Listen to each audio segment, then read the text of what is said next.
Hello, this is Pastor Roland. Welcome. I want to make a very short video today just to say hi, to mention a couple of basic things. Number one, if you heard me on my radio program, that's good. I talk about stress and how we're all stressed out because we're too reactive. See, we know that people of faith are not reactive because they have faith. People who have love, let's say patience. People who are patient are not reactive because they have patience. So if you have faith and you have love, see, what more do you need? Faith and love. You will thereby be protected from overreacting. And because you have love or patience, you won't become impatient with people. You won't judge them. See, you won't look down your nose upon them.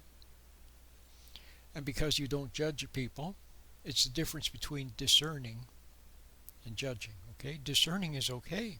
It's okay to discern error, to see that somebody's in error, for example, just to see that they're in error. Just remove the pinch of judgment, the pinch of resentment. Okay, so discerning is innocent. It's okay to discern somebody messing up. Just don't resent him for it.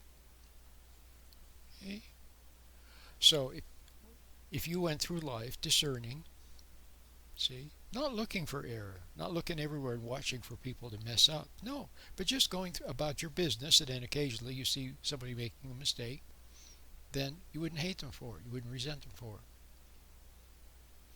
And on the other hand, and then you would have, and thereby, by having patience for others, you would then have patience for yourself. See, either you have patience or you don't.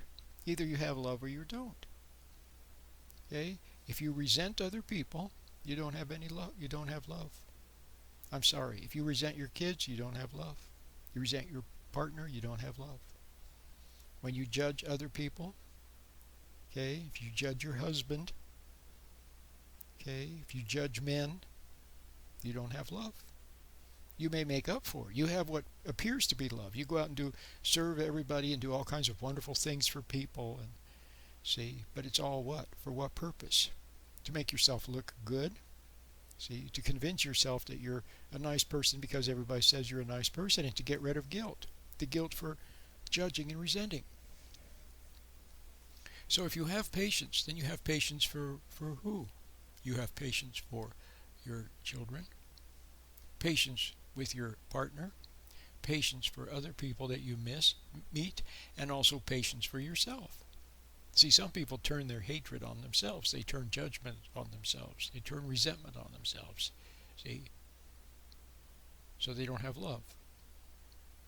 So if you want to have love, you want to have love for people, real love, not phony love. See, a lot of people have phony love because they resent others and then they serve out of the resentment. And other people can sense that the person who's being nice to them or doing for them, they sense the person is resentful underneath, or they sense that the person has some kind of an agenda. See, some kind of a self-serving. Remember Christ said, let not your right hand know what your left hand is doing? See? So when we do good, it should be out of the goodness of our heart, not for any purpose. Okay? You see someone who needs help and you help them. You see someone needs help and it's not your business, or you can't help them, then you don't help them. Okay? A lot of people go around serving and acting nice and doing for other people. It's all, see, there's something phony about it. So do you want to have love? Don't resent. See? If you want to have love, then don't hate. If you want to have love, don't judge. See how simple that is? Love doesn't mean you have to go out and do all kinds of things for people. It doesn't mean that at all. Most of what is done, the so-called wonderful things that people do, a lot of it is self-serving. For self-aggrandizement or to get rid of guilt. See, a lot of parents do too much for their kids. Why? Because they're guilty. The kid says, can I have an 8-year-old kid says, can I have an iPhone or smartphone? See, the wise parent will say no, but the guilty parent will say no angrily. Or the guilty parent is guilty for having abandoned the kids to the vile school system, or for not being there for the child, or for being impatient with the child. So the guilty parent then says, okay, see, and then also lets that iPhone then be a babysitter, and lets video games be a babysitter, see, to keep the child occupied because the parent is too impatient, see, and doesn't have time for the child. So you see, there's something phony about that. Kids see it. They see it. They know. See, that's why a lot of kids hate their parents. But you shouldn't hate your parents, kids. Don't hate your parents. But I'm just saying, if you have love, so how do you start to have love? First thing is maybe you see that you don't have love. Okay? You see that you don't have patience. You don't have patience. You resent other people. You don't have love. Okay? So if you don't have love, then how are you going to get love? Well, first thing you see is that you don't have it. That's honest. See, so now there's an honest moment, a real moment. You just see that you don't have it.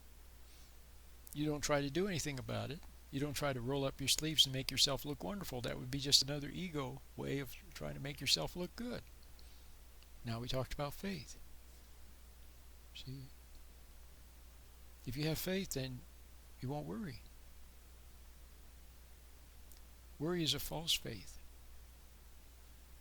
False faith when we constantly try to sit around and think about what can I do and how can I do this and what can I do and how am I going to do this and that and that. See, it's you're trying to control. You're trying to make things happen. It's your ego will, your will, trying to will things to work out. See, but when you're patient, a lot of times when people have faith, they honestly don't know how things are supposed to work out. They don't know, so they just watch and wait until they see what they should do, if anything. Sometimes things resolve themselves without you doing anything, which is a blow to our big ego, because we want to take credit for everything. Okay? So now do you see how simple it is to have patience, to have love, and to have faith? You stand back, get your ego out of the way, stop meddling in other people's lives, stop trying to put on a show for God or for anyone else. Just be a regular person and see that you don't have faith and you don't have love. That's honest. But that doesn't mean wallowing in it. See, some egos will see that they don't have faith or love. They see it, but then they resent seeing it. No. Just see it without resenting it. Just see the plain and simple truth without resenting it. When you do that, then that means then you see that you have a need for God. Okay, you have a need for faith. You have a need for patience, and that need, without your getting your ego involved and trying to make it happen for yourself, that becomes a silent cry to God, who then will answer that true need. He will give you faith. He will give you patience. See, that's why the meditation is so important, because it helps to implement the process of being still, coming before God, actually, or at least coming back to reality and sitting still. See, we're always out huffing and puffing and trying to make things happen. If you could just sit still and meditate properly, then that stillness, that emptiness, see, that stillness, would that then, in the light of truth, see, you could then download something good from God's light of truth, which is always there. Okay, so it's very simple. The meditation is very simple. It's very Christian. It's very much in the tradition of some of the nicest people, the nicest Christian people. William Law, Madame Guyon, Francois Fenelon, St. Francis de Sales, Brother Lawrence, okay, people like that. A.B. Simpson, A.W. Tozer. Yes. See, It's very much in the tradition of honest, thoughtful Christian people who sought to have to get close to God in a very sincere way. This meditation is in that tradition. It's very beautiful. It's very simple, and I give it away. Okay, I give it away, which is very nice. It's very nice, you see.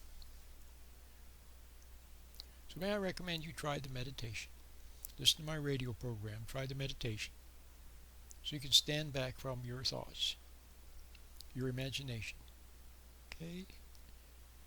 The meditation will help you to stand back from excessive thoughts, worries, doubts, fears. See? You see how our fate, when we're faithless, then we are in a frame of mind, a frame of mind where doubt thoughts and worry thoughts make their approach. Okay, so you've been in that kind of a frame of mind now for probably most of your life, actually. So now you just have to learn how to stand back and observe those thoughts without interacting with them. Just observe them. Okay? Find a new way of relating to things. That's what you need, is a new way of relating to things. Not the old way of the resentful way, the angry way, the reacting and getting upset way, and then feeling guilty, and then going overboard to do things to try to patch up the mess that you made of things and to placate guilt. And see, and isn't that tiring, and it's phony too. You know it's phony. It's self-serving. So now you need a new way of relating to everything. See, you tried it your way. Now why don't you try God's way? Okay. My name is Pastor Roland.